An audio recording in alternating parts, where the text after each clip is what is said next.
Hey guys, tonight we're slipping quietly into the sandals of a Roman mailman.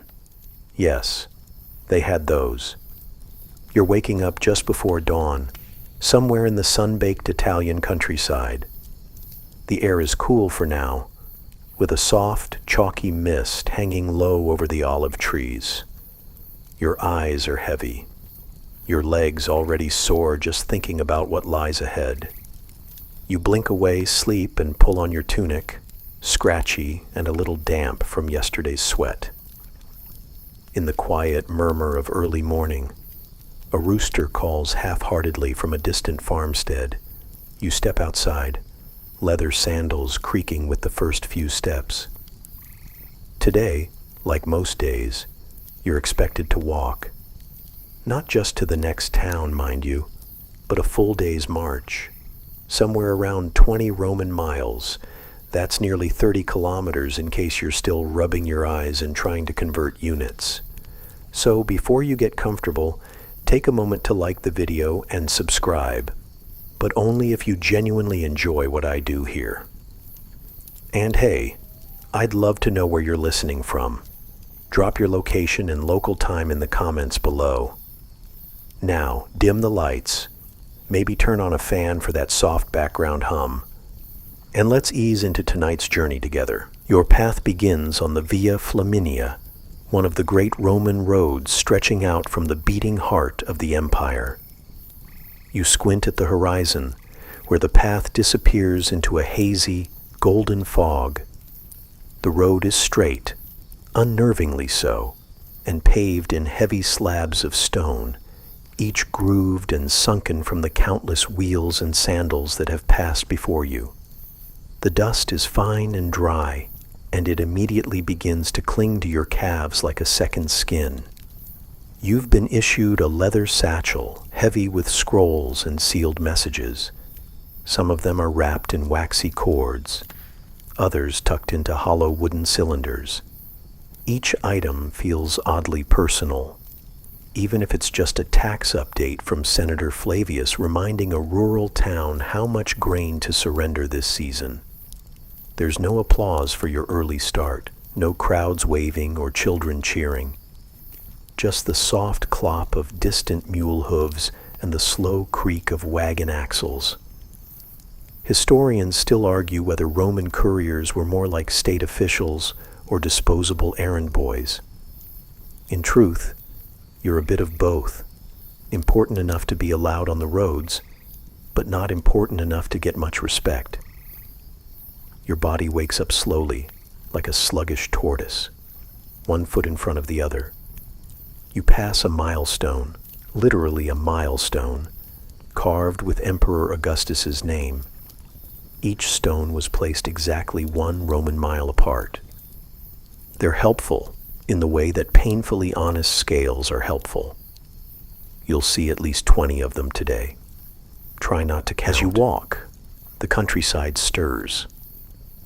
A farmer waves absently from his field, ankle-deep in muddy water as he tends his irrigation ditches. A pair of old women haul a bucket of olives toward a stone press, muttering about their lazy sons. A stray dog follows you for a while, then gets bored and veers off after something smellier. You start humming. It's a tune you picked up from a baker's daughter back in Iridium. A cheerful melody about wine, sandals, and something mildly inappropriate involving figs.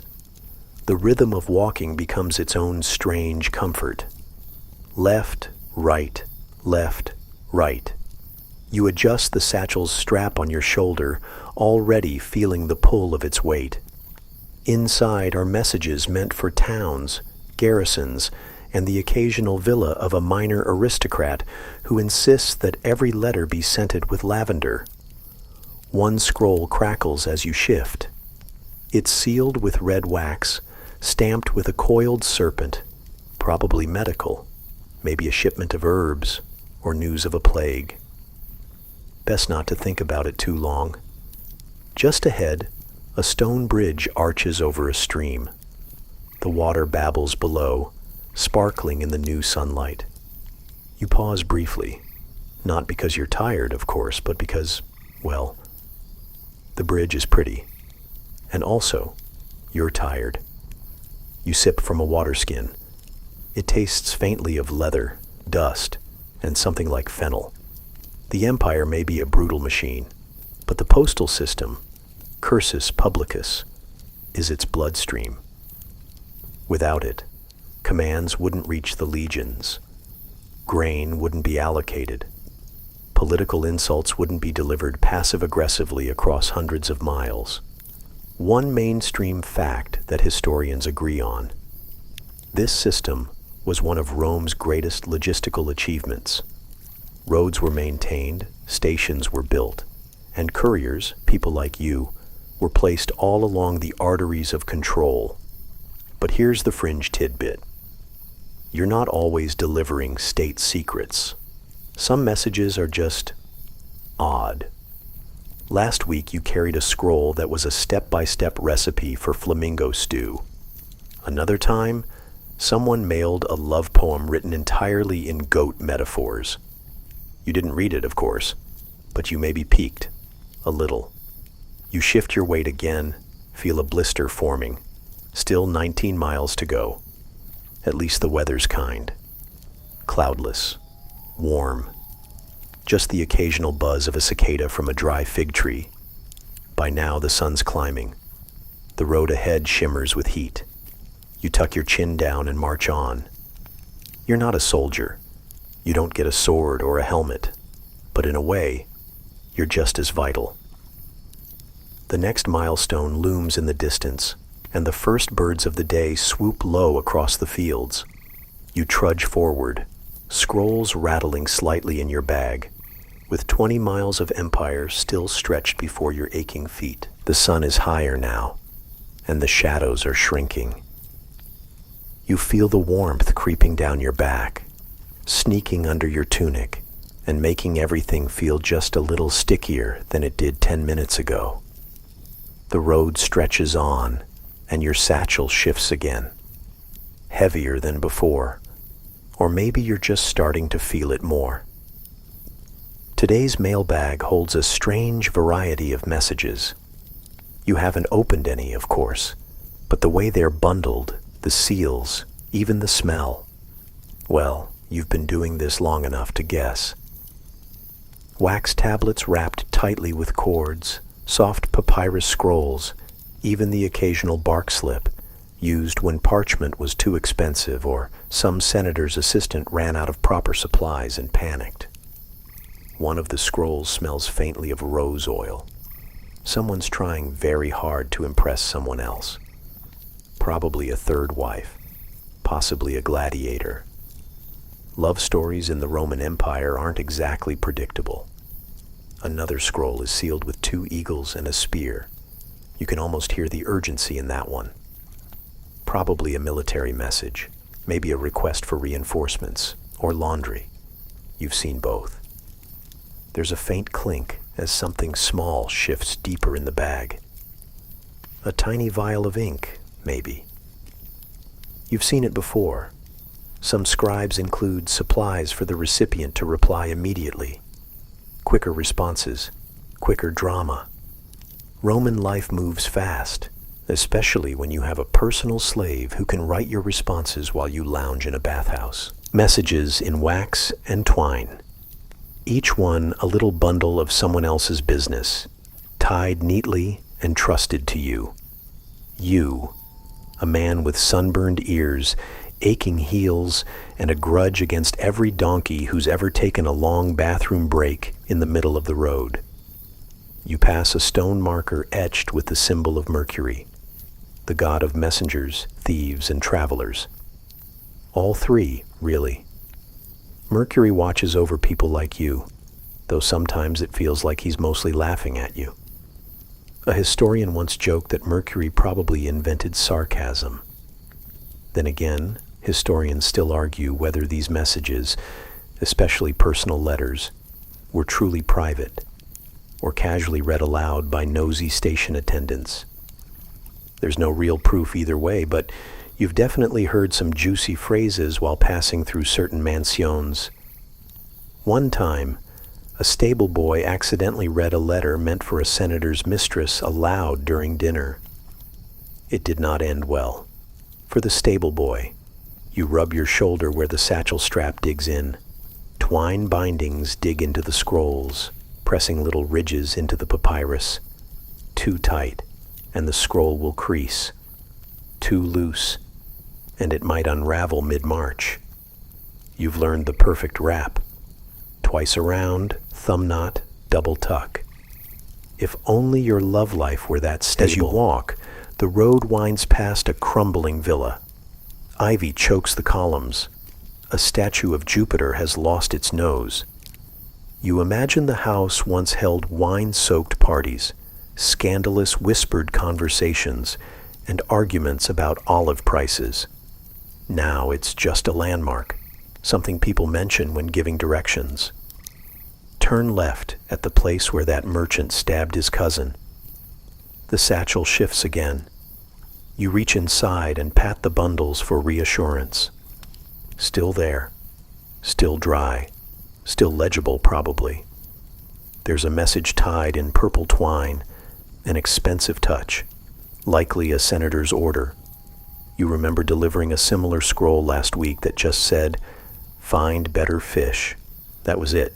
2 words, tied like it was the scroll of destiny. You wonder sometimes if any of these messages matter. Most are just fragments, one side of a conversation. Instructions, pleas, complaints. Sometimes poetry if you're lucky. Sometimes bribes disguised as poetry. Once, a recipe for snail stew in verse. You still remember the last line. Simmer slow and stir with care, so Caesar's guests won't know it's there. A hawk cries above, circling lazily. You glance upward. The sky is blue and endless, and for a moment, your feet forget to hurt. The road dips slightly, and you cross a small wooden bridge over a trickling stream. Someone's tied a garland of flowers to the rail, an offering maybe, or just a bored farmer's handiwork. Either way, it's the most color you've seen all morning. The scrolls jostle again. You shift the weight and adjust the strap. There's a small cut forming under your armpit. Lovely. Add that to your collection of mailman injuries. Blisters, sunburn, satchel rash. You've bled for bureaucracy. Rome should really make a statue in your honor. The tired courier, patron of patience. By midday, you're sweating freely. The wax on one of the tablets is starting to soften, threatening to smear the message it holds. You wrap it in a cloth and tuck it deeper in the satchel, away from the sun. You remember something a retired courier told you. Wax forgets nothing, but it also melts. It wasn't very helpful advice, but it sounded wise at the time. You reach into the bag and gently pat the last scroll. Still there, still secure. It's addressed to someone you've never heard of in a town with 3 streets and 5 different names. Perfect. Your sandals crunch over loose gravel. The road bends gently, and in the distance, you see the silhouette of a small temple. Good. A landmark. You're still on the right path. Another mile down, and you spot a tiny shrine to Mercury again. This one fresh, with a little silver coin tucked at its base. You consider leaving something, but your only spare coin is currently supporting the flap on your sandal. Priorities. You press forward. The bag on your shoulder grows heavier, though nothing has changed. It's like the scrolls have learned how to spite you. You catch yourself humming again. That fig song, still catchy, still mildly scandalous, still probably banned in 3 provinces. The sun is directly above you now. The shadows have all gone into hiding, and you start to dream of shade, of figs, of bathhouses, of not being you. But you're still here, still carrying the empire's secrets in wax and twine. The sun has decided it's not your friend today. It glares down from its throne in the cloudless sky, turning the Via Flaminia into a low-grade griddle. Every step seems louder now. Stone, dust, sandal, stone, dust, sandal, as you pass through the open countryside toward the next cluster of civilization. You're halfway between nowhere and not yet somewhere. The terrain changes slowly. The trees thin out, replaced by low brush and vines tangled along the ditches. A vineyard sprawls on either side of the road, rows upon rows of neatly trained grapevines, their leaves twitching slightly in the faint breeze. Somewhere nearby, a farmer is singing badly while stomping grapes. You trudge on. Your mailbag swings gently with your stride, a pendulum of paper and responsibility. Inside, the scrolls shift like whispering secrets. You imagine them chattering among themselves, military orders scoffing at love poems blushing near tax receipts, a report about river flooding desperately trying not to get wet again. The village ahead is just visible now, a speck on the horizon with a few tiled roofs and one ambitious tower trying to rise above its neighbors. It doesn't look like much, but to you, it might as well be Rome itself. Because a village means shade, it means water. It means maybe, just maybe, a cool stone bench to rest your ever-suffering knees. As you near, the road becomes smoother, paved more carefully here. That usually means someone important lives nearby. Probably a retired soldier who insists on being addressed by all his honorary titles while wearing a toga too small for his ego. You've met a few. Historians still argue whether the upkeep of roads was consistent across the empire. Some believe rural routes were poorly maintained, while others argue that even the smallest roads got attention when nearby landowners had enough money or influence. Today, the road is good. Your feet thank the Senate and the landowner's vanity. You pass a roadside shrine painted in fading reds and ochres. The statue is either Diana or a very athletic-looking local noblewoman. Hard to tell. Someone has left a half-eaten apple at her feet. You consider doing the same, but remember you haven't eaten yet. Into the village now. It's quiet, except for the cluck of chickens and the soft clang of someone working metal in a nearby forge. A child runs past chasing a dog, which is chasing a chicken, which is running from nothing in particular. You nod to a tired-looking merchant, sweeping dust from a step. He nods back, not pausing. The courier doesn't get much applause. People assume you're just walking through. Most of the time, you are. But this stop is official. You reach the small public building, half villa, half storage room, marked with the bronze seal of Rome. A mansio, technically, though this one could use some new tiles. You step inside. Cool air greets you like an old friend with cold hands. There's a clay jug of water in the corner, sweating slightly in the heat. You don't ask permission. You just drink. Slowly. You pour a little over your head too, which gets a raised eyebrow from the scribe behind the desk, but no complaints. You drop your satchel with a relieved grunt. Your shoulder practically sighs. From inside the bag, the scrolls rustle in protest, possibly offended by your lack of ceremony. The scribe approaches, tunic clean, hands ink-stained, nose upturned. You know the type. He looks through your documents, checks a clay tablet for verification, nods once, and vanishes into a back room to fetch outgoing mail. You're left staring at a spiderweb in the corner. It's honestly the most dramatic thing you've seen in hours. When the scribe returns, he hands you 3 scrolls bound with official green twine. Imperial business. No small talk, just a grunt and a nod, and you're back out in the heat, heavier than before.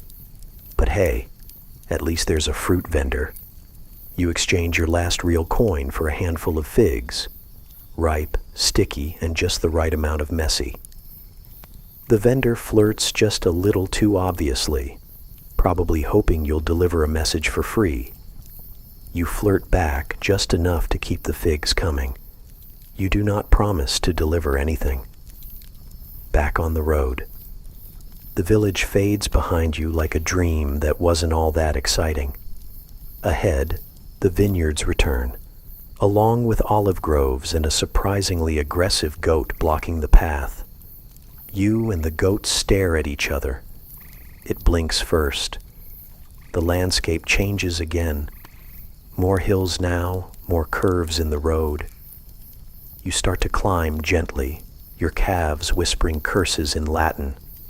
You can hear water trickling somewhere below, likely an aqueduct or stream hidden by brush.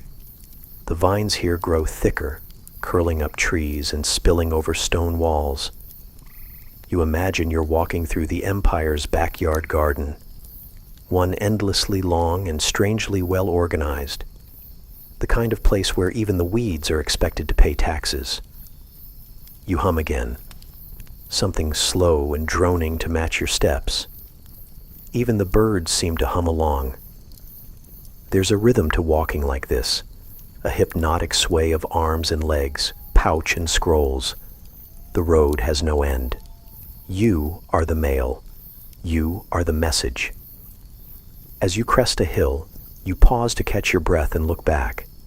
The village is now a small cluster in the distance, heat shimmering above its rooftops. You turn forward again. The path winds down toward another small valley, and somewhere at the bottom, you know another town waits, another scribe, another drop-off, another handful of new messages to carry. You sigh, adjust your satchel, and take the first step down. The hill you just crested now seems determined to punish you on the way down.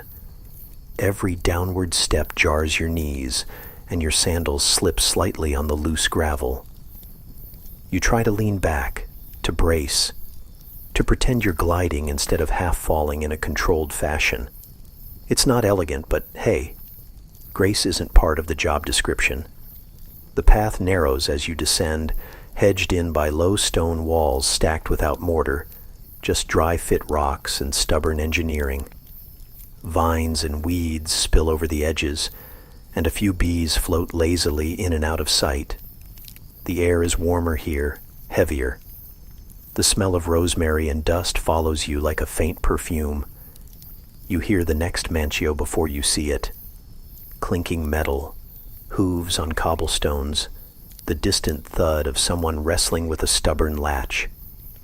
The Roman postal rest stops, those mutationes and mansiones, are like waypoints in a very long, very sweaty board game.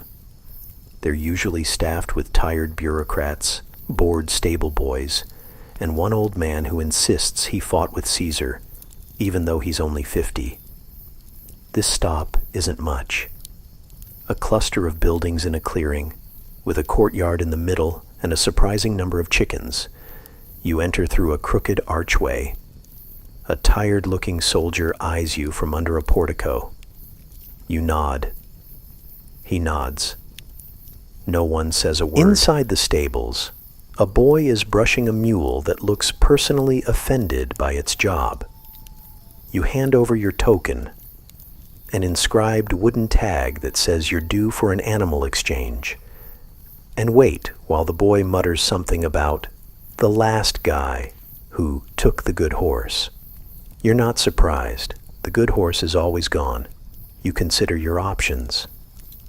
There's a mule, a donkey, and something that looks like it used to be a horse before it gave up.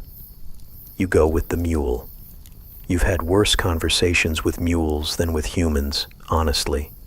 Historians still argue whether these postal rest stops were truly reliable across the empire. Some were palatial, others barely functional. It depended heavily on how close you were to Rome, and how recently someone had complained to the governor. You adjust your satchel and mount the mule. Technically, you're allowed to ride now, but it's less glamorous than it sounds. The saddle is hard, the mule lurches unpredictably, and the scrolls in your bag jostle with every step like they're trying to escape. You ride for a few miles. The wind picks up, carrying dust and the faint scent of baking bread from a farmhouse nearby.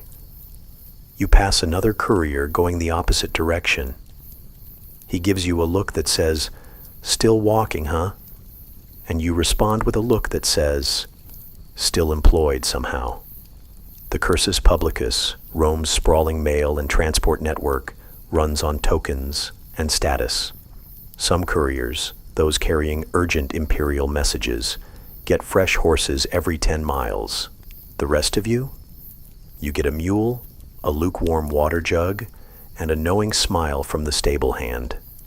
You dismount at the next rest station, stretch your back, and feel the delightful crunch of a vertebra shifting back into place. It's the little things. A man with ink-stained fingers greets you with a distracted nod, then launches into a heated debate with a colleague about the correct spelling of Parthian. You quietly deliver your scrolls, accept 3 more, and continue on foot. Why? Because the next stretch of road is too narrow and too steep for even the most optimistic mule. You walk again. The rhythm returns. Left, right. Left, right. Scrolls tapping gently in your satchel like restless spirits. Somewhere ahead you see smoke rising. Not ominous, just cooking fires likely. Maybe a villa with a fondness for afternoon feasts. Your stomach makes a low, accusing noise. You ignore it. Lunch is for people who aren't 3 scrolls behind and 20 miles ahead. A stone bench appears like a miracle at the side of the road. Carved from white marble, chipped and weathered. Someone's carved a crude face into the backrest. Probably a bored traveler. You sit, not for long. Just enough to rest your legs, shift the satchel strap, check the seals. One of the scrolls is wrapped in a silky red ribbon. Odd. You touch it gently. The wax seal is unbroken but faintly scented. Jasmine. Someone's trying very hard to make an impression. It could be a love letter, or a bribe, or both. You put it back carefully and tighten the strap. You resume walking. The sun starts its slow tilt toward afternoon. Shadows return, stretching long across the path. A light breeze picks up, merciful and soft, like a whisper of sympathy. You pass a wayside shrine to Mercury again, this one decorated with little figurines and copper trinkets. A child's sandal sits at the base, probably a thank you offering, or a lost shoe. Either way, Mercury's got quite the collection. You hum a new tune now, something you overheard from a lute player in Capua. It's about love, wine, and losing both on the same Tuesday. The mule might have liked it. You miss that mule already. Ahead, you spot the red-tiled roof of a villa rustica, a countryside estate, likely owned by someone who writes frequent letters to the Senate and complains when they arrive with even a hint of dust. You'll be delivering one of your scrolls there, the red seal with the embossed vine leaf. That's their signature. As you approach, you imagine what it must be like to live there. Servants, cold drinks, shady porticos. You'll probably be offered water, maybe even a piece of fruit. Or they'll just grunt, take the scroll, and slam the door. It's a gamble. You arrive at the villa gate, knock 3 times, and wait. A slave opens it, eyes you briefly, accepts the scroll without a word, and disappears. No fig, no water, just a closed gate and your own reflection in the polished bronze plaque. Back on the road, again. You sigh, adjust your satchel one more time, and keep walking. The road stretches on like a scroll unrolling in the dust. Just when you think it might end, another bend reveals another stretch, and then another. You don't even bother sighing anymore. It's like groaning at the ocean. The road doesn't care. Your calves are tight. Your feet, they've filed a formal complaint. But your mind has entered that strange meditative place where every step is a chant and every chant is a memory. You think about breakfast. Did you have any? Hard to tell. A fig, maybe. Possibly a dream about a fig. A wayside marker catches your eye. One of those Roman milestones. Thick, squat pillars that tell you how far you are from the nearest major city. This one says, 20 miles to Iridium. That's fine. It's not 20. You can do 12. You can absolutely walk 12. Probably. You hear a rustling from the trees. A lizard darts across the path, tail zigzagging like a sketch gone wrong. You smile. That's the most excitement you've had since sunrise. The landscape begins to change. Hills flatten out into plains. The air smells more of wheat and dung than pine and stone. You pass a shepherd with a limp and a dog that looks like it's been awake since Julius Caesar's birthday. They nod at you in that Roman way, 1 part respect, 2 parts exhaustion. As you continue, your thoughts wander to the origins of this whole postal system. The mighty cursus publicus. The Emperor Augustus, bless his imperial control freak heart, formalized it all around 20 BCE. Before him, Rome had communication, but it was mostly rich people hiring fast slaves with good legs.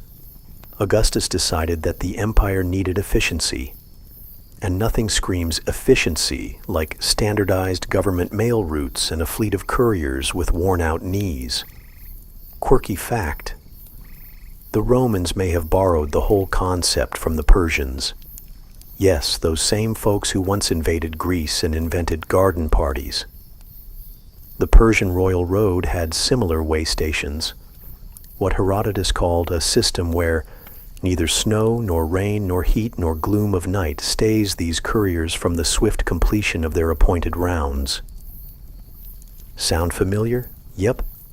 Even the U.S. Postal Service nabbed that line, but historians still argue whether the Roman cursus publicus was as slick in practice as it was on parchment. Corruption, bribery, missing scrolls, all part of the game. Some claim governors hijacked the network for personal gossip and back-channel favors. Others argue it was Rome's unsung backbone. The truth, as always, likely lies somewhere between genius and complete administrative chaos. You pass a broken cart. Its wheel lies at an angle, like it's too tired to roll anymore. No sign of its owner. Just some smashed clay jars and a sticky trail of what you think might be olive oil. Or wine. You pause and sniff. Yep, wine. A tragic end for a good vintage. The sun hits its midpoint. It's that high, cruel light that doesn't give you shade, just makes your shadow smaller. You tug your head, covering tighter, trying to protect your neck. The heat buzzes in your ears, and the road shimmers ahead like it's trying to dissolve under your feet. In the distance, you spot another Mancio. Smaller than the last, but it'll do. You reach it, and this time the stable boy has 2 horses left. One with a limp and one with a bad attitude. You choose the attitude. At least it means there's some fight left. As you ride slowly forward, the horse snorts like it's judging your posture. You try to look confident. You fail. Behind you, the stable boy laughs under his breath. The next stretch is unusually quiet. No farmers, no pilgrims, no other couriers. Just you and your skeptical horse. You pass through a grove of cypress trees, tall and motionless, like sentinels made of shadows. Somewhere ahead lies a military outpost.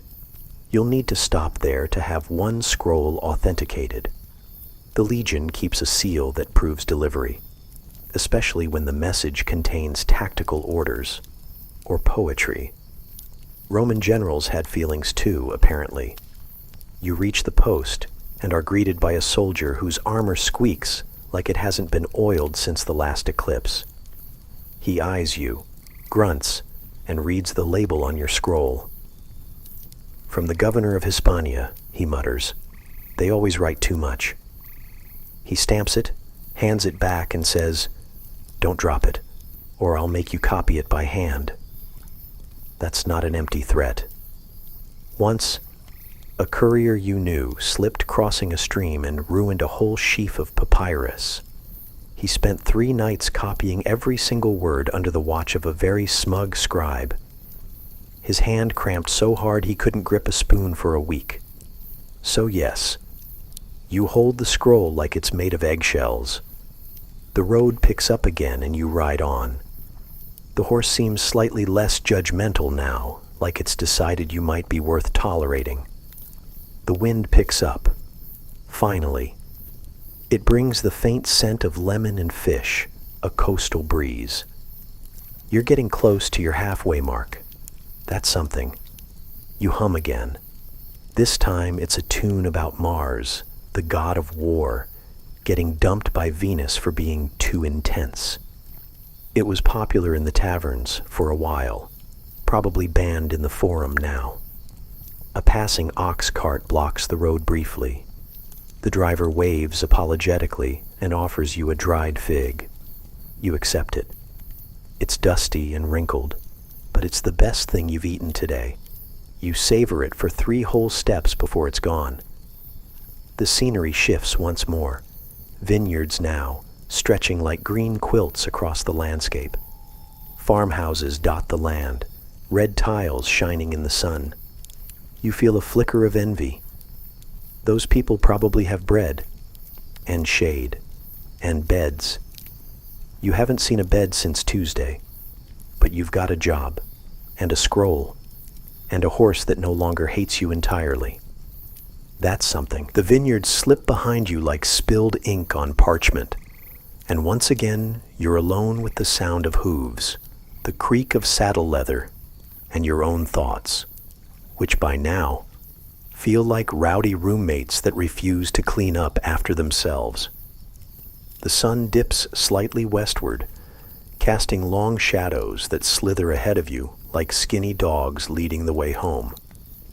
You shift in your saddle, regretting every decision that led you to this moment, including, but not limited to, agreeing to carry the governor's latest message with haste and discretion.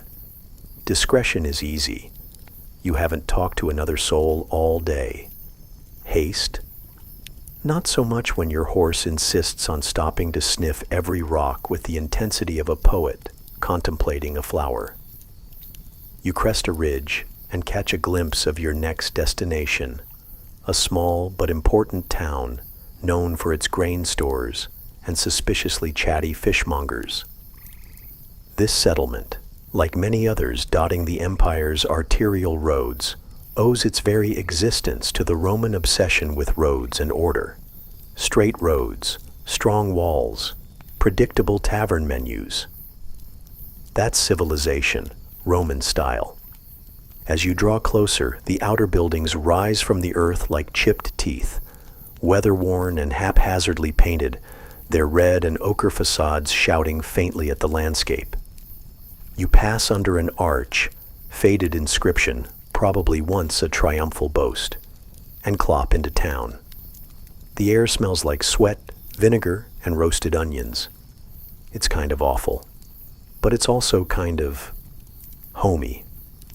The tavern is called the Limping Goat, which inspires both curiosity and mild concern. Inside, the barkeep eyes your dusty tunic, your saddlebags, and your frankly defeated posture. Without a word, he places a clay mug of lukewarm barley beer in front of you. You've never loved anyone more. You sit, your legs protest. The stool wobbles like a philosopher unsure of his conclusions. But you're sitting, and that's enough. For a moment.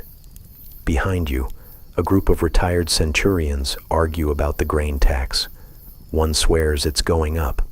Another insists it already went up last spring. A third just wants his turn to play dice. This is how Roman towns operate. Gossip, taxes, dice, repeat. As your drink settles in your stomach like wet bread, you recall an amusing detail you once heard from an older courier.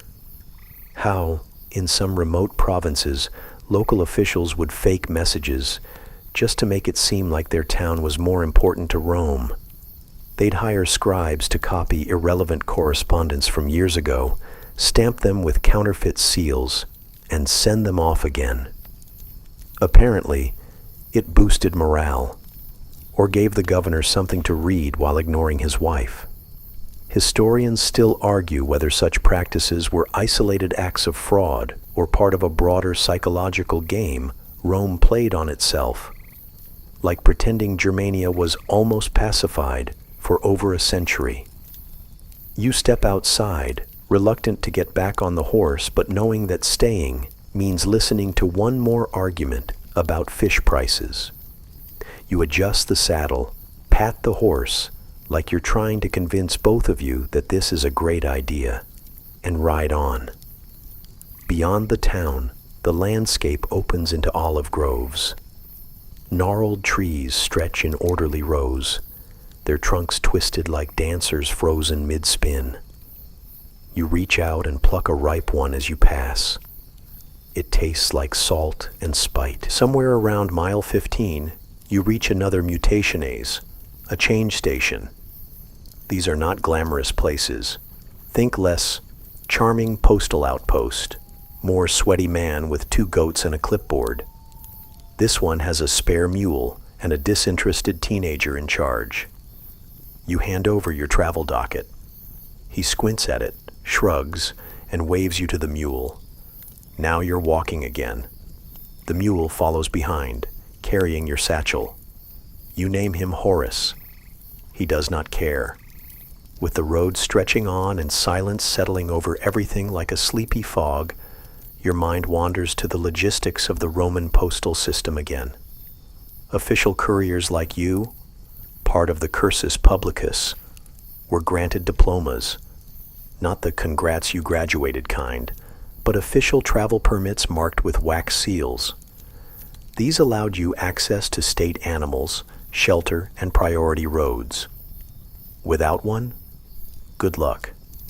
Regular citizens caught using the cursus faced stiff penalties, unless, of course, they had the right bribes. Some emperors took this very seriously. Tiberius once revoked an entire province's mail privileges because a governor let his nephew use a courier for love letters. Augustus, on the other hand, was notorious for sneaking secret scrolls into unrelated dispatches. Paranoid? Maybe. Effective? Also, maybe. You stop to water Horace at a stream, and the sight is absurdly peaceful. Dragonflies flit above the surface, and the water gurgles like it's telling a joke only the grass understands. You splash your face. Cold, sharp, perfect. You consider just sitting here forever, maybe carving messages into trees, and pretending you're still doing your job. But duty calls. Well, not duty exactly, more like the threat of being flogged for dereliction of duty. Motivation takes many forms. The next few miles are a blur of dusty sandals, buzzing flies, and internal monologues about the virtues of clean sheets. You imagine yourself in a Roman bathhouse, steam rising, perfumed oils, a masseuse who doesn't talk. You sigh so loudly Horace startles. Up ahead, a merchant caravan blocks the road. 4 wagons, 3 donkeys, and a man with the loudest voice in the entire empire, shouting about fine Etruscan pottery and no refunds. You wait. You try to go around. You fail. Eventually, the merchant spots your satchel and grins. "Courier, any news from Rome?" You give a non-committal grunt and keep walking.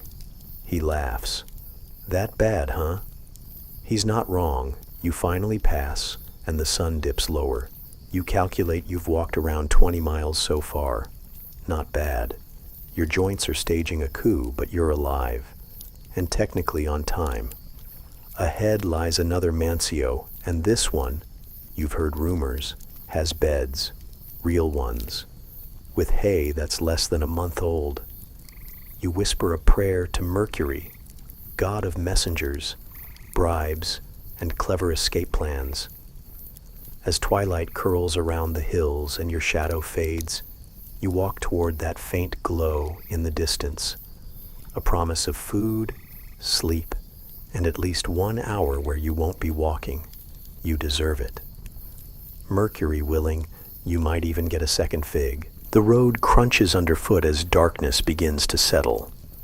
You're still about half a mile from the next mancho, but already the smell of hot lentils and stale bread is wafting through the olive trees. You feel it more than you smell it, really. Like your body is tuned to detect any hint of rest before your brain catches up. And this time, thank the gods, it's not a mirage. You trudge forward like a man half buried in his own exhaustion. Horace the mule clops behind you with unwavering indifference. There's a tiny part of you, tiny and clearly delusional, that fantasizes about swapping roles. You'll eat hay and ignore everyone. Horace can deliver imperial letters and complain about his knees. The mancio comes into view, a low rectangular building, Roman sturdy with uneven brickwork and a roof that might have been red once. It looks like the kind of place where meals are served on dented plates and someone's always arguing over who stole the last beat. You love it immediately. Inside, there's a clerk who looks like he was born angry. You hand over your diploma, and he scrutinizes it like it personally insulted his mother. Then, without a word, he gestures to a bench by the hearth and waves a teenage boy to show you to the stables. Horace gets a better welcome than you do, but he deserves it. He's the hardest working character in this whole story. You collapse onto the bench, which is mostly wood and partly splinters. Warmth seeps into your limbs and sleep tugs at your eyelids. But no, not yet. You still need to eat. This isn't about hunger. This is about ritual. Food means you're still human. Skip it, and you might as well start speaking mule. The innkeeper brings you a bowl of lentil stew, half a loaf of bread, and something pickled that might be cabbage or possibly revenge. You eat it all without tasting much and wash it down with watered wine that tastes like someone whispered grapes near a puddle. Around you, other couriers and travelers mumble their stories. One claims he saw a lion near the Apennines. Another says his satchel was stolen by a monkey wearing a senator's ring. You nod politely, though you're 50% sure these are fever dreams. Still, the stories are welcome company. You haven't spoken in hours and your own voice feels foreign in your throat. One courier, older and missing half his left eyebrow, tells you how during the reign of Hadrian, there were experiments with putting message tubes on pigeons. Worked great, he says, until someone fed the pigeons poppy seeds and they all flew in circles for 2 days. Historians still argue whether Roman pigeon post ever truly existed in an organized way, or if it's just a series of coincidences misinterpreted by desperate scholars and dramatic poets. But the image is irresistible. A winged army of tiny scroll carriers soaring over the empire, dodging falcons and sea breezes, ferrying imperial secrets in their feathers. After the meal, you manage to drag yourself to the sleeping room, a shared space with low cots, dim lanterns, and the unmistakable smell of too many feet trying to pretend they aren't feet. You take the nearest cot and fold your tunic under your head. Sleep doesn't come quickly. You stare at the ceiling and count the cracks. You listen to someone breathing too loud. You think about the next leg of your journey, how tomorrow you'll have to make it to the coastal relay station by midday, and if you're late, the next boat won't wait. You try not to think about boats. You get seasick in bathtubs. Still, you drift. Your dreams are weird, somewhere between battlefield orders and bakery lines. You dream of a scroll that won't unroll and a horse that speaks Latin. You wake once in the night to the sound of someone snoring like a dying catapult, but you're too tired to care. Dawn arrives rudely and without apology. You're up before the sun, because of course you are. Couriers don't get to lounge. You splash water on your face from a bucket that smells like iron and cold mornings. You eat a piece of dried fig. You reclaim Horace, who greets you with the emotional range of a marble statue. As you begin the next leg of your journey, the landscape changes again, this time toward the coast. You follow the Via Aurelia, a road famed not just for its scenic views, but for its tire-shattering consistency. Roman roads were marvels of engineering, straight, durable, and lined with milestone markers that somehow never feel close enough. Each marker tells you how far to the next station, and sometimes how far to Rome. You read one now. Roma, Claii, 152 miles. You sigh. That's not close. That's not even close to close. But it's comforting in a weird way. Like knowing the moon is far away but still somehow lighting your path. You pass a roadside shrine, Mercury again, this time holding a purse and a staff topped with snakes. You drop a coin in the offering bowl and whisper, "Please don't let me break a sandal today." Roman gods love oddly specific prayers. By mid-morning, the coastal air hits you. It's sharp, salty, and filled with gulls. The town here is small but bustling. Fishermen shout over crates of squid, children race down alleyways with stolen figs, and two women argue about whether a certain senator is really bald or just has shiny thoughts. You find the relay point, a low building near the docks, marked by a bronze plaque and a guard who looks like he eats bricks for breakfast. You flash your credentials, drop off the satchel, and receive a new one, lighter this time. Your next task? Accompany this one north to a fort near the mountains. Lovely. You were just thinking how much you missed hills. You pause, just for a moment, to look at the sea. Waves lap against the dock like sleepy applause.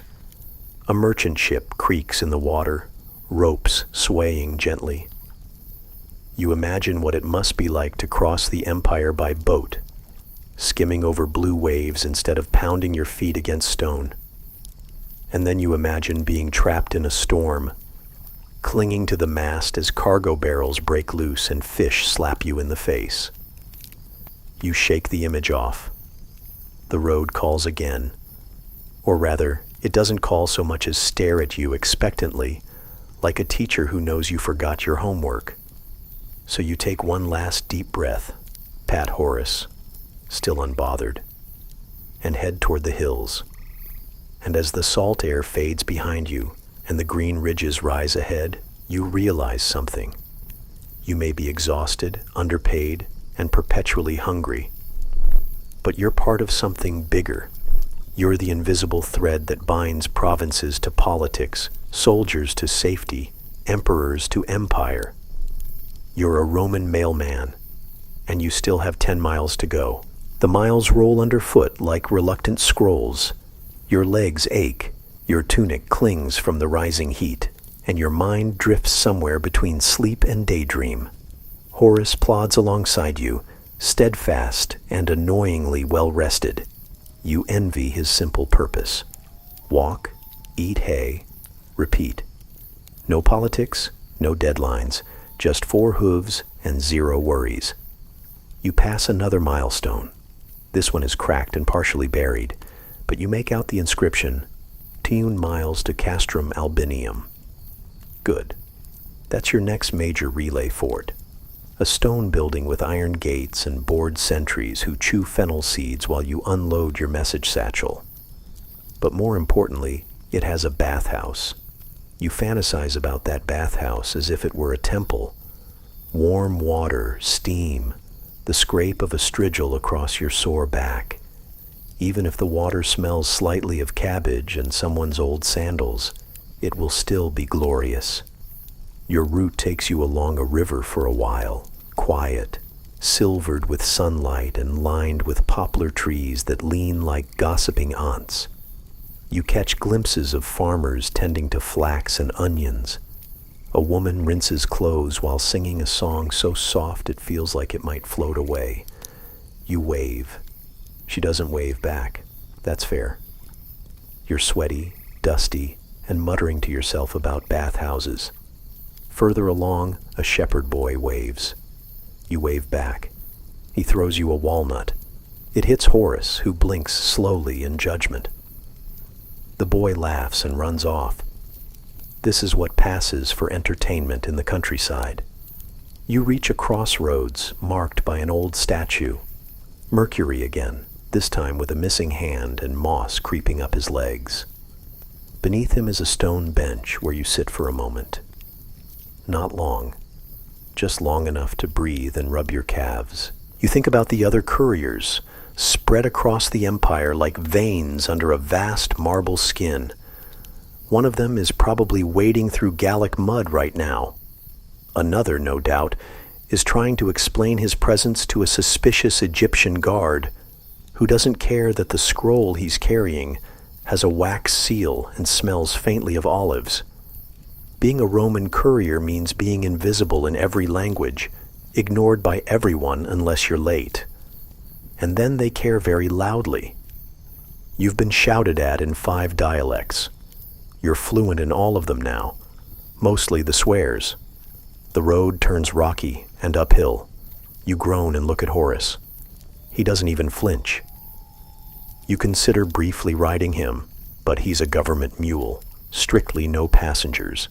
A courier once tried it near Etruria and ended up demoted to chicken pen messenger. No one wants that. You'd rather carry scrolls than poultry complaints. You pass a milepost where a peddler sits under a faded canopy selling stale barley cakes and dubious cheese. You buy one of each. The cheese is hard enough to spark if struck against iron. The barley cake is fine once you chew through the first layer. It's food, technically.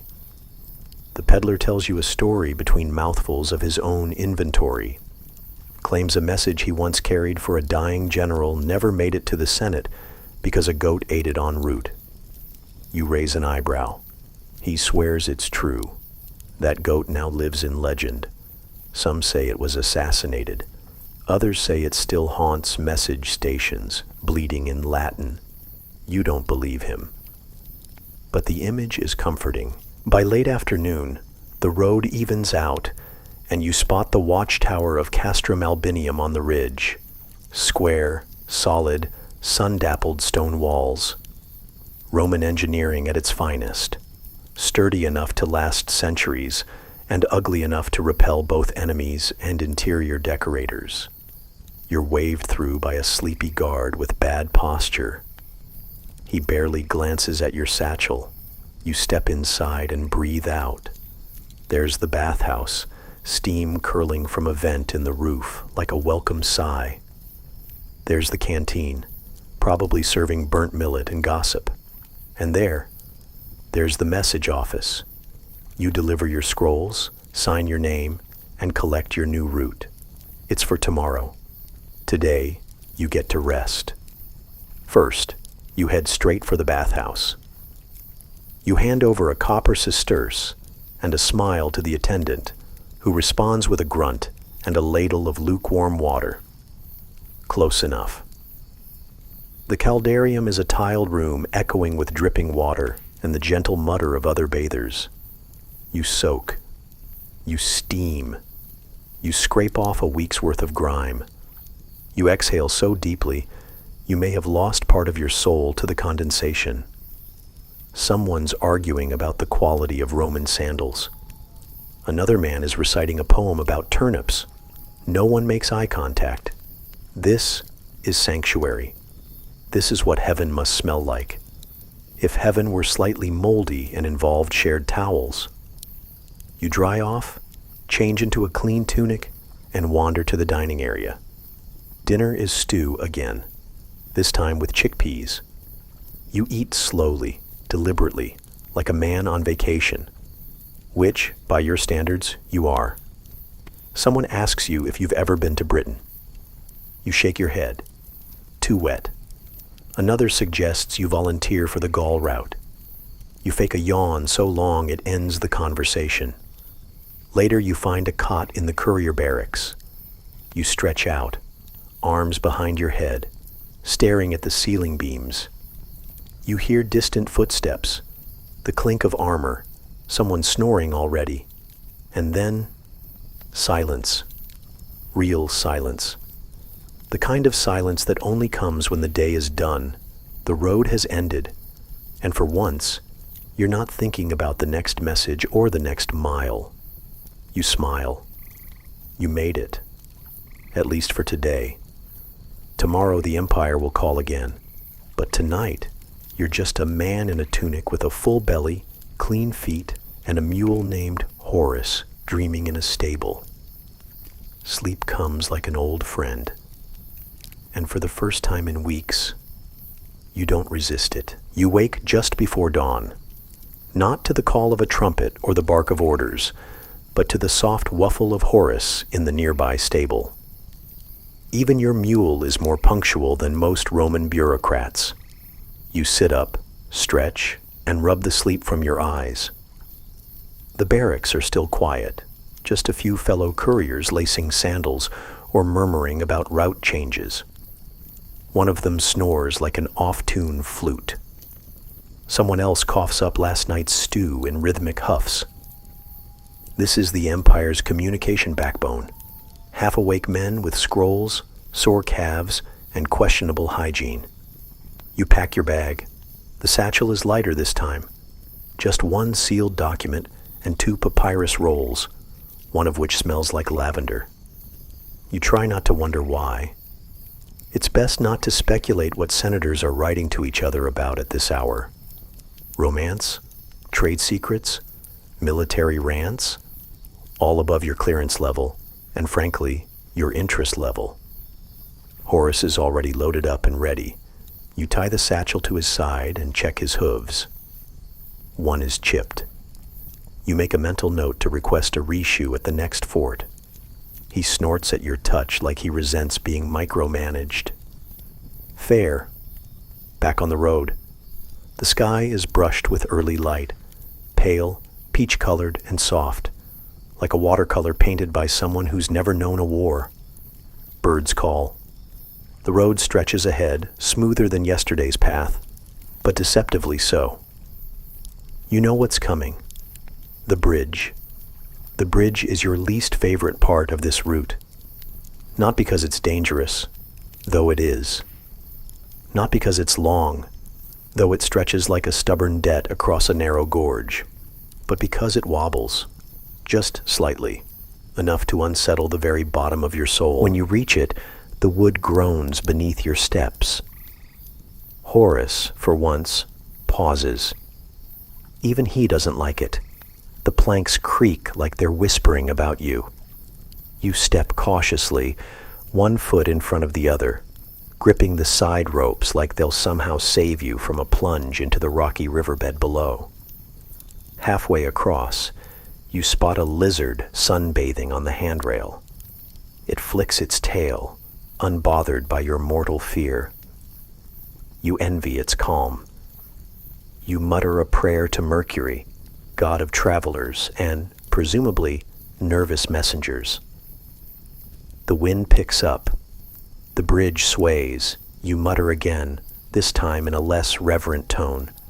Finally, solid ground. You exhale like you've survived an assassination attempt, which, depending on how dramatic you're feeling, you have. The next stretch of road curves through olive groves. You pass workers already at it, climbing ladders, shaking branches, gathering olives into wide baskets. One woman offers you a fig. You nod in thanks and keep walking, chewing slowly. It's sweet. The simple kindness of strangers along the Roman roads never stops surprising you. That, and the fact that every fig has at least one ant. You reach a hilltop villa. the private property of someone rich enough to own marble steps and uninterested in repairing them. A guard at the entrance eyes your satchel, then waves you through. You're expected. Inside, the air smells of honeyed wine and damp stone. The senator receiving your scroll sits in a reclining position, toga arranged in such a way that you know he spent an hour on it. He takes the scroll, barely nods, and hands you a bronze coin. A tip. You resist the urge to bow sarcastically. Instead, you smile like a polite ghost and back away, out the same door, past the same uninterested guard, back on the road. You've barely made it 10 steps before it starts to rain. Not a heavy downpour, but the annoying drizzle that somehow gets inside your shoes and between your shoulder blades. The kind of rain that makes tunics cling and scrolls dampen, no matter how tightly you've wrapped the satchel. You take shelter beneath a cypress tree. Horace immediately begins chewing the nearest vine. You both know this is going to slow you down. You pull your cloak tighter, resigning yourself to the fact that, once again, your job involves more discomfort than glory. Still, this too is part of the rhythm. Rain, mud, sun, baths, bread, and scrolls. The empire churns forward, and you walk with it, step by step, one foot into history and the other into horse manure. As the rain eases, you pass a roadside shrine. It's dedicated to a minor deity, possibly one of those hyper-local gods that only 4 villagers worship and no one else has heard of. There's a wilted garland of rosemary around its neck and a small cup of stale wine at its feet. You leave a small piece of your barley cake behind. Insurance. You've seen enough strange things to believe a little superstition never hurt. A little further along, you meet another courier heading the opposite direction. His name's Dacius, and he always smells like pickled garlic.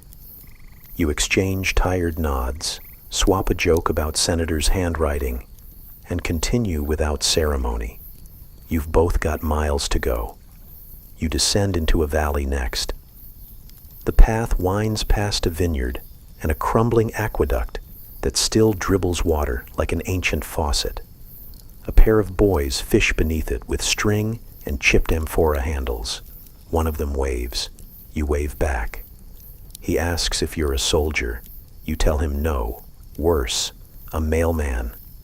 He laughs like it's a punchline. You don't correct him. The sun returns in time to bake your sandals dry. You feel every stone underfoot, but you're used to that now. Your mind floats forward to the next station, the next bath, the next bowl of chickpea mush. You wonder vaguely what happens to all these scrolls after they're read, burned, archived, used to patch sandals. Historians still argue whether Roman couriers ever read what they carried. Some say curiosity was common. Others insist discipline kept the mail sacred. You suspect it was a little of both. You've certainly never read anything, except that one time.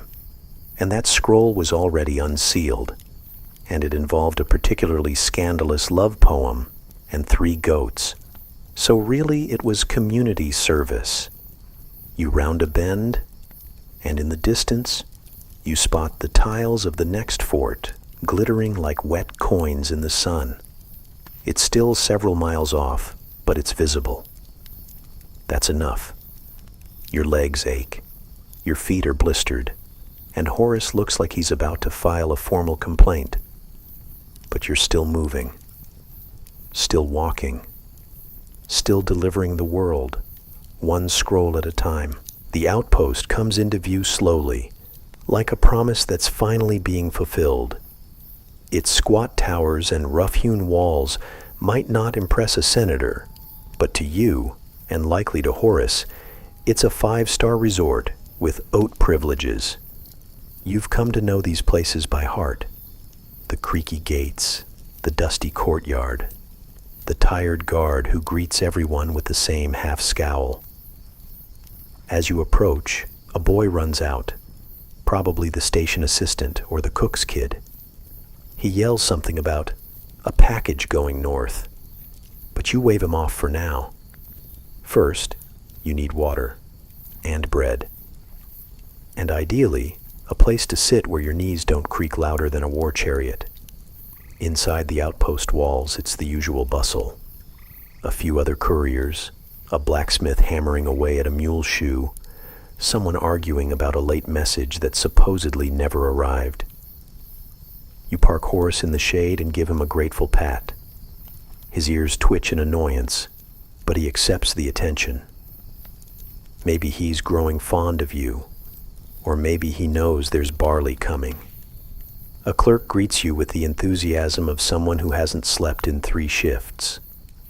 He takes your pouch, checks your name off a wooden tablet with carved columns, and grunts. Another dispatch just arrived? Heading out again? You nod, your body weeping silently. He hands you a fresh satchel. It's sealed with a wax stamp you don't recognize, a snake coiled around a torch. You raise an eyebrow. The clerk shrugs. Comes from Alexandria. High-level stuff. No questions. Of course, no questions. As you chew on your travel bread, dense, dry, and stubbornly resistant to swallowing, you scan the yard. There's a new face. A woman, maybe mid-30s, dressed in standard courier gear, but with a red scarf tied around her arm. She nods at you from across the courtyard. You nod back. This is about as romantic as your job gets. After a short break, it's time to set off again. This leg of the journey is shorter, only 8 miles to the next station, but hillier. The kind of terrain that tests your thighs and your mule's patience. You and Horace climb switchbacks under a midday sun that feels like it's trying to bake you into a statue. Your cloak sticks to your back. You begin to fantasize about olive oil baths and figs that don't have worms. On the way up, you pass a small group of children selling cheese wrapped in fig leaves. You trade a coin for a wedge and eat it slowly, letting the saltiness anchor you to the moment, a small break, a small luxury. The path narrows as you rise, hemmed in by thorny bushes and the occasional surprised hare. You round a bend and find yourself face to face with a small statue. It's of Mercury, naturally, holding a tiny scroll and looking vaguely judgmental. Someone has placed a laurel crown on his head, crooked but charming. You touch the base of the statue briefly, more out of ritual than belief. Historians still argue whether these roadside deities had any official sanction or if they were just products of local superstition. Either way, they're everywhere. And you've long accepted that they're your silent companions on this never-ending treadmill of empire. At the summit, you pause to look out. Below you, the road unwinds like a silver ribbon, stitched into green valleys and tilled fields. You can see smoke curling from distant villas, and tiny dots that are probably other messengers, carts, or stubborn goats with an attitude problem. The view is stunning, almost makes the uphill worth it. Almost. You descend into the next valley, and the landscape shifts subtly. The road is now flanked by grain fields. Tall stalks sway in the wind, brushing against each other like whispering secrets. Somewhere, a flock of starlings explodes into the air, their black silhouettes painting strange shapes against the sky. Then you hear it. Thunder. Not from above, but from the ground. You turn just in time to see a patrol of cavalry thundering down the opposite road. Their horses are massive, their helmets polished, and their expressions unreadable. They nod as they pass. You nod back. No words exchanged.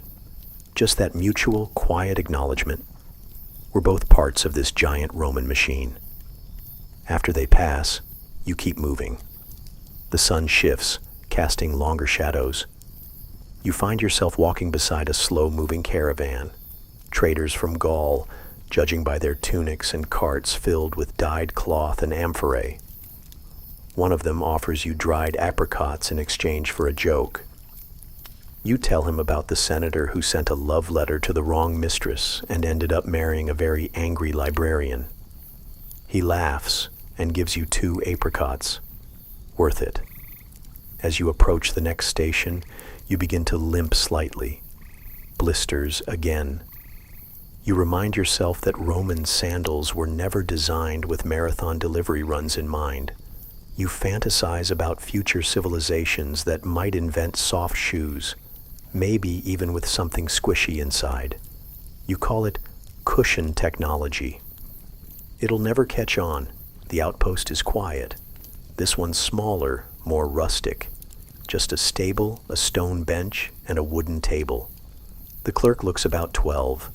He takes your satchel like it's a sacred relic and promises it will be on its way by morning. You believe him, mostly. You sit on the stone bench and exhale. The sky above has started turning gold. Birds are settling into trees. Insects hum their evening chorus. You take out your last heel of bread, soak it in olive oil, and eat slowly, watching the sun slide toward the horizon.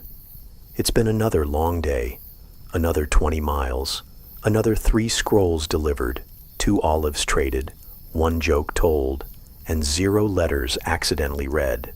Progress. You stretch, grateful that you've got a real bed this time, not just straw in a corner. Horace is already asleep, one ear twitching in a dream, probably running away from a particularly judgmental goat. And as you lie down on the simple cot, cloak pulled over your shoulders, you smile. You're still part of this endless river of messages in motion, quietly shaping the empire from within. One dusty footstep at a time. You wake to the soft murmuring of early morning voices and the smell of damp hay. A rooster somewhere is just beginning its solo, and you'd very much like to throw a sandal at it. But instead, you sit up, rub your eyes, and listen to the low clop of hooves as a stable hand leads Horace out for his morning brushing. He brays once, mournfully, accusingly, as if to remind you he did not sign up for this lifestyle. Today's route is a bit of a gamble. The next official outpost is about 14 miles away, but there's a shortcut through an abandoned aqueduct path. It could shave off 2 miles, or you could end up falling into a pit filled with ancient plumbing and regret. You roll the idea around in your head like a dice. The stable boy hands you a piece of salted fish wrapped in fig leaves and says, "For the road." You thank him, because while it may not be luxurious, you've eaten worse. Like that week-old lentil mush you found in your satchel pocket. Never again. Once the sun peaks over the hills, you and Horace set out again, your feet already protesting in quiet rebellion. You decide on the shortcut. Because sometimes, in the Roman courier life, you have to gamble a little to stay ahead. The aqueduct path is overgrown, dotted with half-collapsed stones and whispering grass. Birds flit between the ruined arches. You walk under one towering support beam, running your fingers across the moss-covered brick. The aqueducts used to hum with water once. Cold, clean, and flowing from mountains to thirsty cities. Now they just hum with time. Historians still argue whether Rome's obsession with aqueducts was a purely practical infrastructure feat or also a political flex, a way to show conquered territories who really ran things. When you think about it, what's more intimidating than plumbing that can outlive most emperors? You dodge a snake sunning itself on a rock and wonder what it's like to live a life without scrolls, politics, or sandals.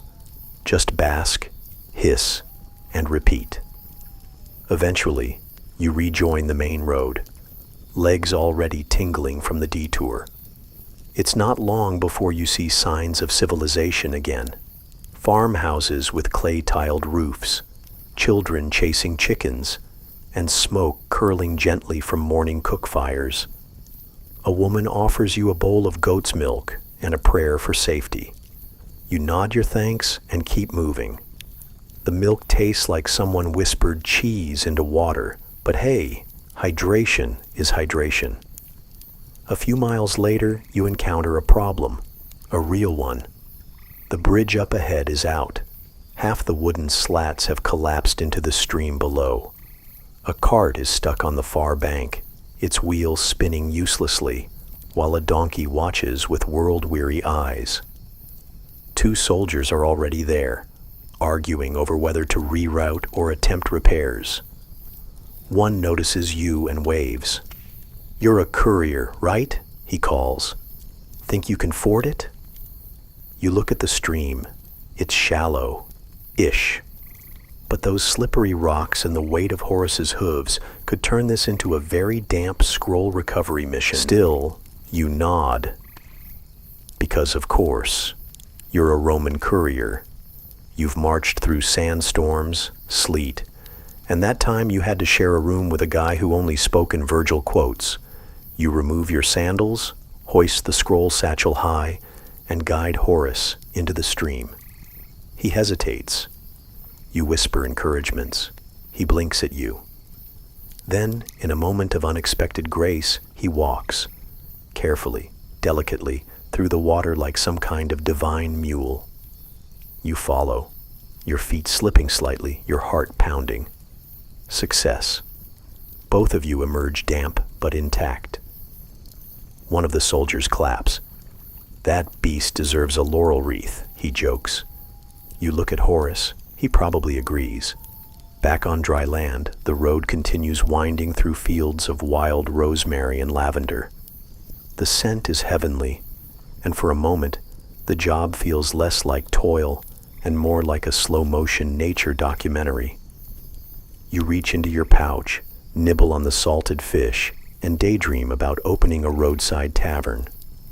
The Tired Courier, you'd call it, featuring barley soup, warm hay beds, and absolutely no messages allowed inside. Eventually, you spot the next station on a hillside. It's modest but functional. One stable, one kitchen, and a guard dog who takes his job way too seriously.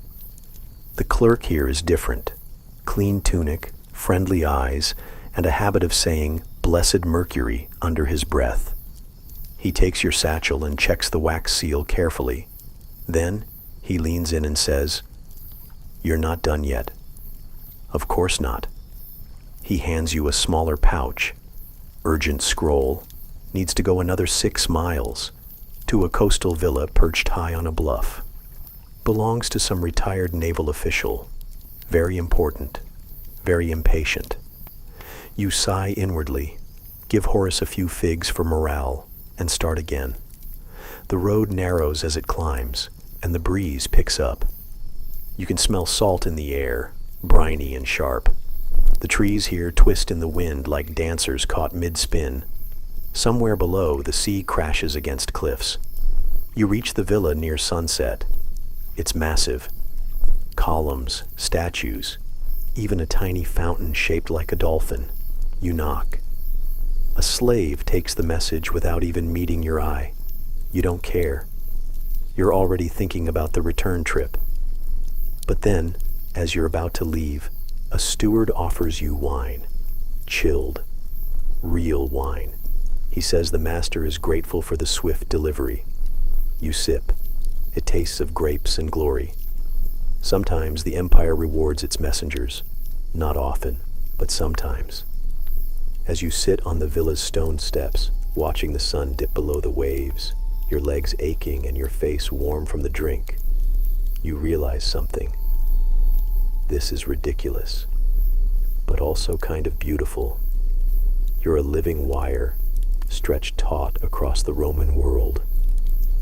And though no monument bears your name, every whispered order, every ink-stained scroll, every senator's demand and emperor's decree, they all depend on people like you. One hoofprint, one footstep at a time. You rise with the dawn, not because you want to, but because your feet say it's time. The wine from last night still warms your belly, and for a rare moment, you feel human again. A well-fed, well-rested Roman courier. You savor it, because you know this won't last. Horace, as expected, has rolled in something unidentifiable, but definitely organic. You try not to take it personally. He's just expressing himself through scent. And besides, today's leg of the journey is going to be ambitious. You're heading inland again, and the terrain ahead isn't exactly postcard material. Rolling hills, overgrown trails, and a region known for its less than hospitable wildlife. There are rumors of wolves, possibly bandits. And if that isn't enough to keep your sandals on edge, the scroll pouch on your hip carries imperial documents, sealed with that ominous double eagle stamp. You adjust the straps, glance back once at the villa's marble columns, and begin the slow trek back down the coastal path. The sea air fades quickly as you descend into the countryside. The wind grows thick with the smell of manure, crushed herbs, and occasionally despair. You pass shepherds driving bleating flocks, farmers bent double over rows of beets, and a poet muttering to himself while drawing words in the dirt with a stick. You nod respectfully. The muse works in mysterious, dusty ways. Your feet fall into rhythm, left, right, shift, grunt. The road is mostly flat for now, a collection of packed dirt and gravel that clings to your soles like clingy relatives. You wish you'd invented socks, or at least better sandals. As you pass through a grove of olive trees, you remember something odd, a whisper you once heard at a way station. That some Roman couriers, after years of service, could recite the entire imperial road system from memory. Every fork, every milestone, every detour where the stone marker read 3 miles, but really meant 7 in a conversation with a goat. Historians still debate whether these living maps were an official position or just the result of too many hours walking alone with your thoughts and a bird for company. Either way, it's impressive. The air shifts slightly, cooler, damper. You're entering a wooded region now, the kind where the trees huddle together like gossiping senators. The underbrush crackles with invisible critters. You keep your eyes sharp. Bandits aren't just a campfire story. They're real, and they love a courier with a fancy satchel. You reach for your small dagger. Not much, but it's sharp. You've used it on bread, rope, and once, that cursed knot in Horace's tail. You hope that's the extent of its service. The path winds upward into hills. You notice a series of worn stepping stones crossing a stream. The water is shallow, cool, inviting. You kneel, splash your face, and drink cautiously. The locals say the mountain springs here can give you the runs or visions, sometimes both. Refreshed, you follow the trail up toward a trading post nestled on a plateau. It's more of a shack, really, leaning, creaking, full of flies and men with opinions. The keeper offers you a clay cup of something steaming. It tastes like boiled tree bark and regret. You thank him anyway. He tells you to watch for wolves. You try to laugh. You really do. But the way he says it, there's a weight behind the warning. Sure enough, about 3 miles past the post, you find tracks. Not hoof, not human. Large, padded, fresh. Horace notices too.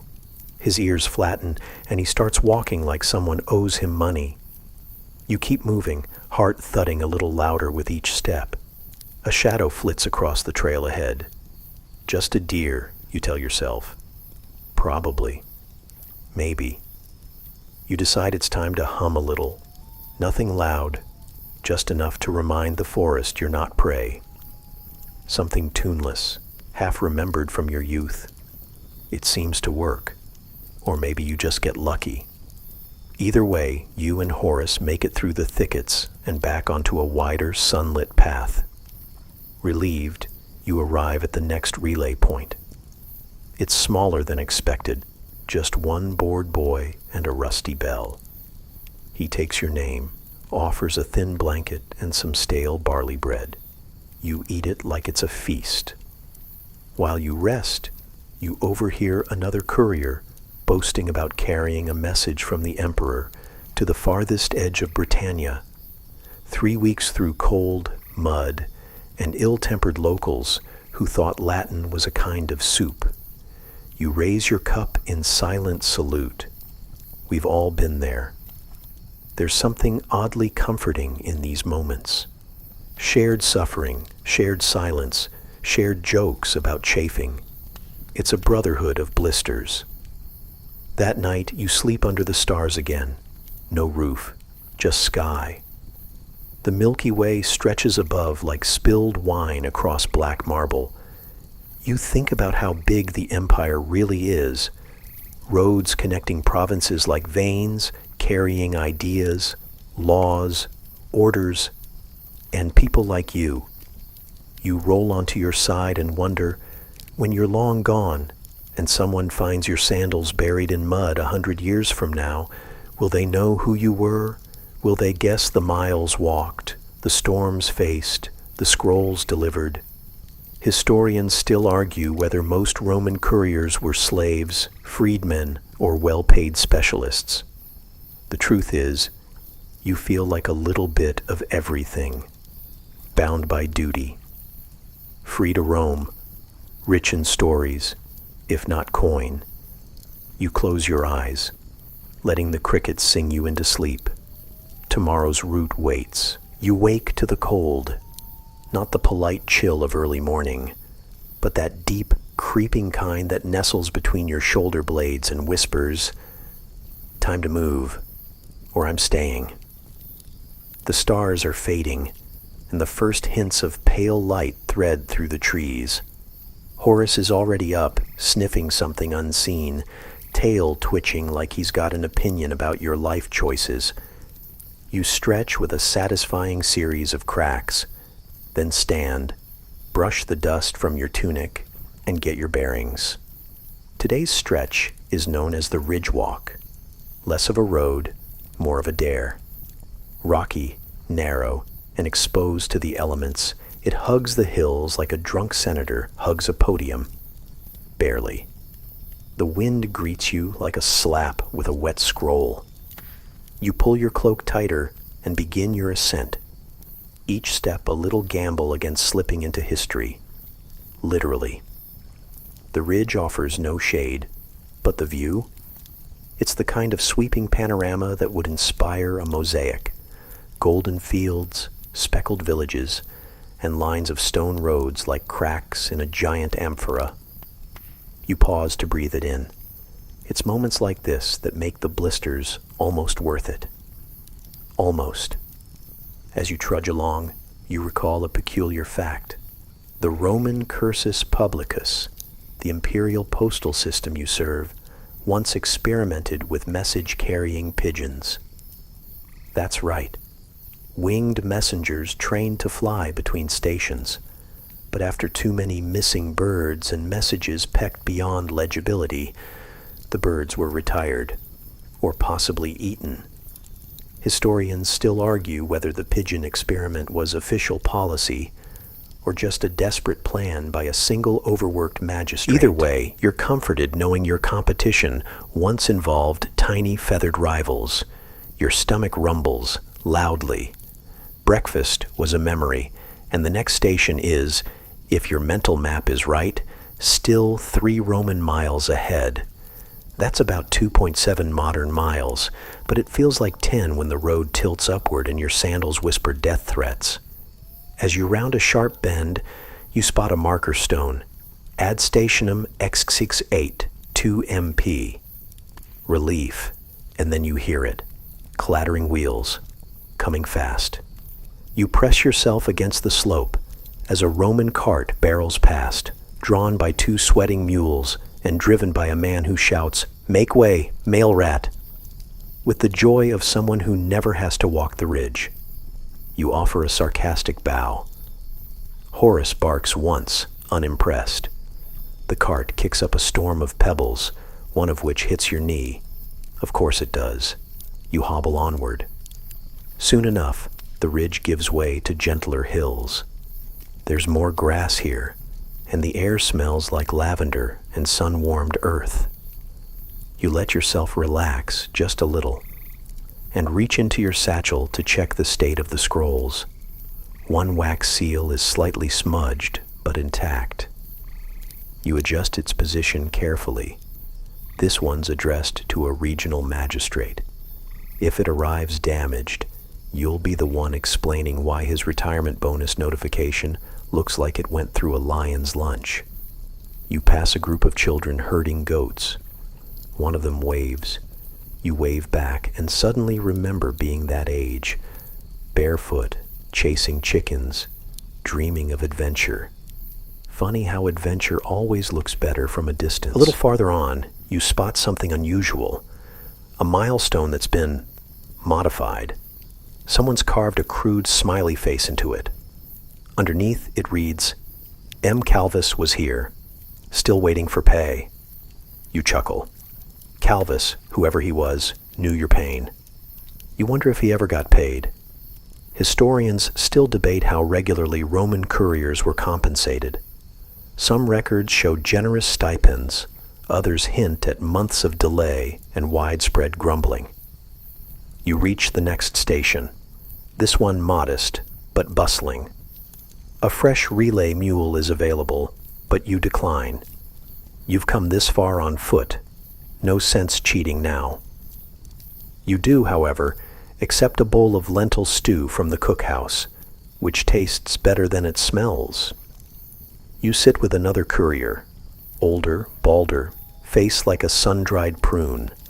He tells you about the time he carried a scroll from Rome to Antioch in 23 days straight. No sleep longer than 2 hours. Got bit by a dog. Nearly lost a toe to frostbite in the Alps.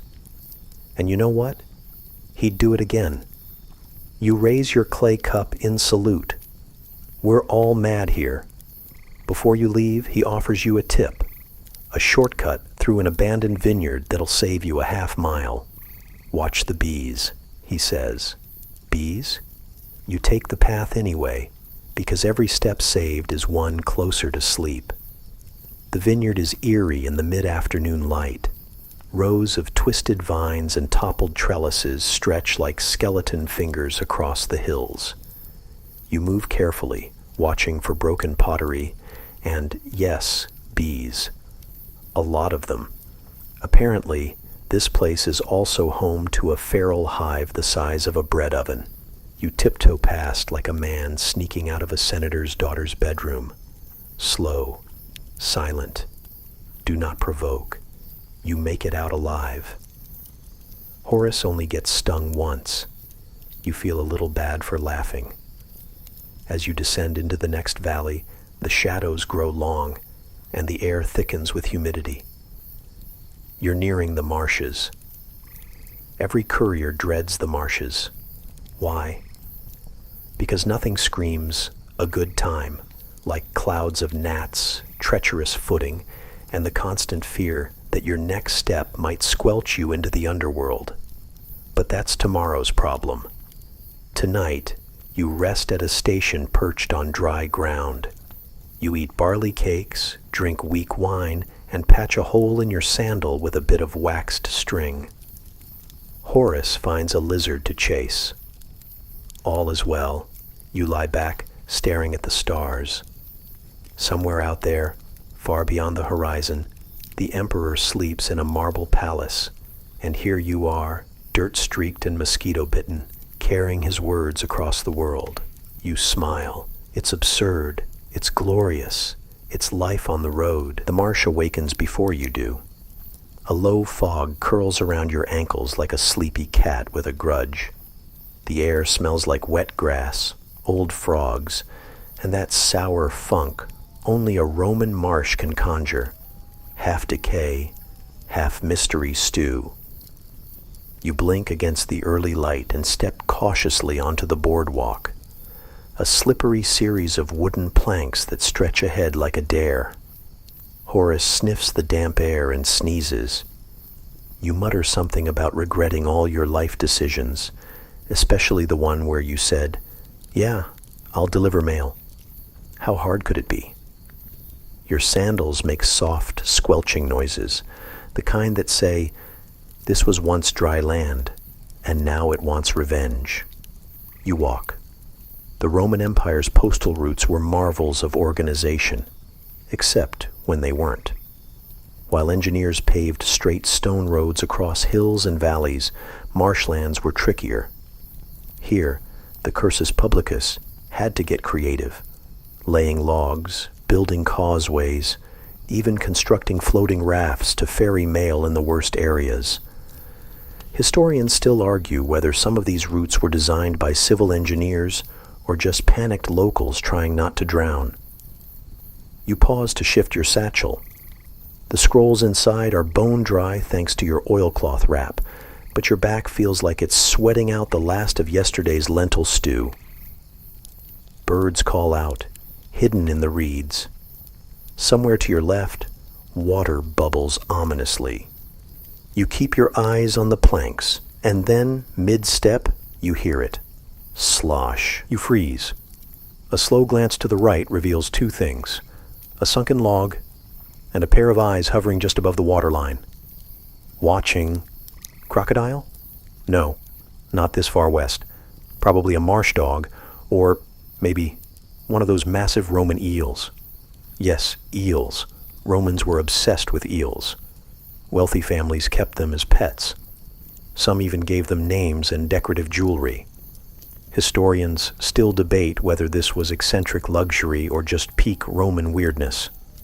You whisper to Horace, who growls in agreement. Better keep moving. The planks get narrower. Now your footfalls sound like the soft thud of forgotten memories. Each step becomes a mini meditation. Balance, shift, breathe. Balance, shift, breathe. You reach a small rest platform, a widened spot with a bench carved from marsh oak and a half-rotted sign that reads, "Rest, courier. The Empire thanks you." You sit, because the Empire might thank you, but your knees demand it.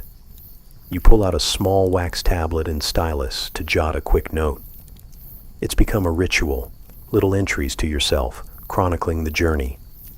This one reads, Day 19, met eel ghost, survived, request boots next time. As you rest, you remember that time you heard about a courier who got trapped in the marsh during a storm.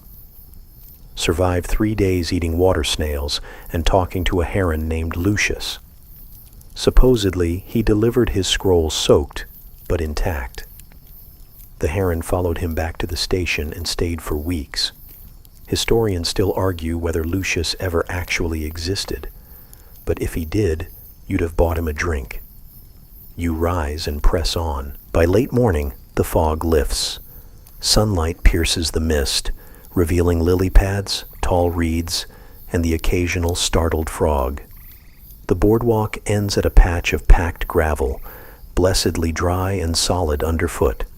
Ahead, a small cluster of buildings emerges. The Marsh Outpost.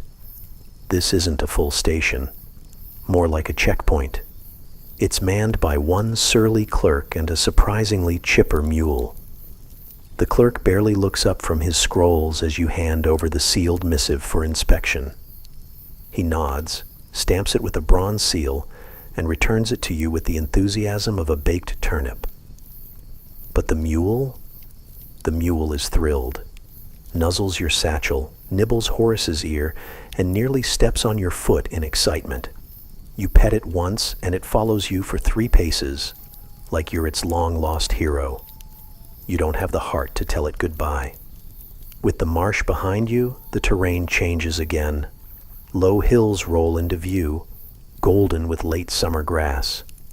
The sky is a clean blue, dotted with clouds shaped like amphorae and loaves of bread. You hit a familiar rhythm.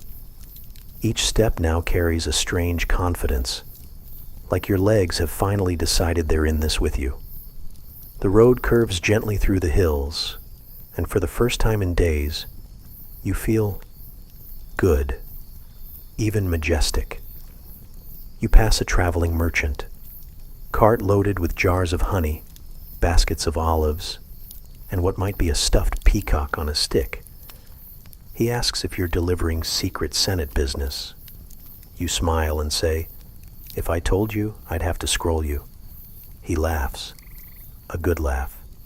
You trade a fig for a story. His tale? A Roman general who once disguised himself as a courier to check on his troops. Delivered actual mail, too, just to blend in. That's dedication, or paranoia. Historians still argue which. As you walk on, the story stays with you. You imagine that general trudging through mud like you, wondering if his sandal straps would hold. You wonder how many others have walked this path, messengers, soldiers, lovers, rebels. The road is silent, but it remembers. By late afternoon, you spot a column of smoke curling above a ridge. Not danger smoke, dinner smoke. The next relay station. You arrive just as the sun kisses the horizon. The station is quiet, warm light spilling from its windows. The station keeper, a wiry man with a braid like a rope, greets you with a nod and a bowl of stew. Horace gets a bone. You bathe in a basin. The water's cold, but your muscles thank you anyway. Later, wrapped in a dry cloak, you sit on the stone steps and watch the sky fade into lavender. The moon rises, a soft silver coin tossed into the heavens. You take out your wax tablet and write, "Day 19, made it, still standing. Might actually be getting good at this." You close your eyes. Tomorrow the city walls will rise in the distance. But for now, the world is still. The final leg begins in silence. You rise before the sun, your breath a ghost in the air. The station is still dark behind you. Shutters closed, stew pots cold. The station master snoring somewhere under a pile of sheepskins. Horace pads beside you, tail wagging with quiet dignity, as if he too senses something important about today. The gravel road beneath your sandals crunches like crumbling parchment. You follow its winding path down into a narrow valley, then up again into the soft hills beyond. You've long since stopped wondering how many miles you've walked. Numbers don't mean much anymore. Only direction matters. East, toward the city. There's no fog now, no marshes or mountains to block your way. Just a clear path across golden fields of wheat, dotted with poppies that lean sleepily in the breeze. A single bird circles overhead. You don't know what kind. You decide it's your personal messenger from Jupiter, keeping tabs. The scroll in your satchel rustles softly. It's just one piece of parchment, but it weighs more than your entire pack. You don't know what it says. Postal workers didn't get to peek. But judging by the heavy wax seal and the ribbon tied in imperial purple, it's going somewhere important. Probably a senator, or a general, or maybe even the emperor himself. Historians still debate whether imperial couriers actually delivered directly to the palace or stopped just outside the city for a final handoff. It might depend on your rank, your connections, or just how clean your sandals are. Your sandals are not clean. By mid-morning, you reach the crest of the last hill, and there it is. Rome. It spreads out before you like a spilled treasure chest. Red-tiled rooftops gleam in the rising sun. Aqueducts arc across the skyline like the ribs of some ancient stone leviathan. You see temples, markets, bathhouses, and, rising from the heart of it all, the marble crown of the Forum. It's loud, even from here. Smoke curls from 1,000 chimneys. You hear the low murmur of a city already in motion. And somewhere in there, your scroll is going. You descend slowly, not out of weariness, but out of reverence. No, not quite. Maybe just the recognition that you are about to finish, that this absurd, bone-tiring journey, 20 miles a day, rain or shine, is almost done. You let yourself savor it. As you approach the city gates, a curious crowd mills about. Merchants unloading carts, children playing with hoops, a one-eyed cat watching everything like a miniature Caesar. You squeeze through, offering polite nods, and step into the heart of the empire. The roads inside are smoother, laid with black basalt stones worn flat by centuries of sandals, hooves, and chariot wheels. They shine in the sun like spilled ink. You pass vendors hawking hot bread and figs. A musician plays a soft melody on a reed flute, and it follows you like a dream. You dodge a parade of geese. A toga-clad man argues with a statue. You arrive at the city's central postal office, an unremarkable building with a surprisingly cheerful flower garden. The door creaks as you push it open. Inside, a tired clerk raises an eyebrow. You hand over your scroll. He checks the seal, nods, then drops it gently into a locked bronze chest marked Imperator. That's it. You're done. No parade, no medals. Just a bone-deep satisfaction and a small jug of watered wine offered by a fellow courier who pats you on the back and says, "Another one down, eh?" You sit. You breathe. You close your eyes and realize something unexpected. You don't hate this job. You've walked through forests, over mountains, across rivers, and through marshes. You've dodged wolves, bulls, bureaucrats, and one particularly aggressive goose. You've slept on stone, under stars, in haylofts, and once, very briefly, in a chicken coop. And tomorrow, you'll do it all again, because that's what Roman couriers did. They weren't famous. They weren't remembered in marble or sung about in poetry, but they moved the words of the empire. They carried messages that shaped wars, brokered peace, and kept the vast Roman machine running. Historians still argue whether the Roman postal system was the greatest logistical feat of its time, or just a beautifully controlled chaos held together by stubborn men in sandals. But you know the truth. It was all built on feet like yours. You finish your wine. Horace nudges your leg. Outside, the city hums, and so does your stomach. You rise and head toward the nearest food stall. Roasted chickpeas and something that smells like fried cheese await. You pay with a copper coin and sit on a warm stone, the sounds of Rome folding around you like a blanket. You've earned this. The city fades behind you now, not because you've left, but because the noise begins to soften. The crowd murmurs into hush. The clatter of carts and sandals grows distant. The torchlight flickers low on ancient stone walls. Your feet, so tired, so familiar, stretch out and rest. Your back finds something soft. Your breathing slows. Imagine the scroll you carried. It's unrolled now, somewhere in a marble chamber. Read by lamplight, discussed in whispers. Maybe it changes something. Maybe it doesn't. But you carried it across a continent. You mattered. Outside, the moon is rising again. This time, you don't need to walk under it. Just look. There's a breeze now. It smells like rosemary and warm dust, like olive oil on fresh bread, like stories told long ago. And in that breeze, all the paths you've walked begin to blur.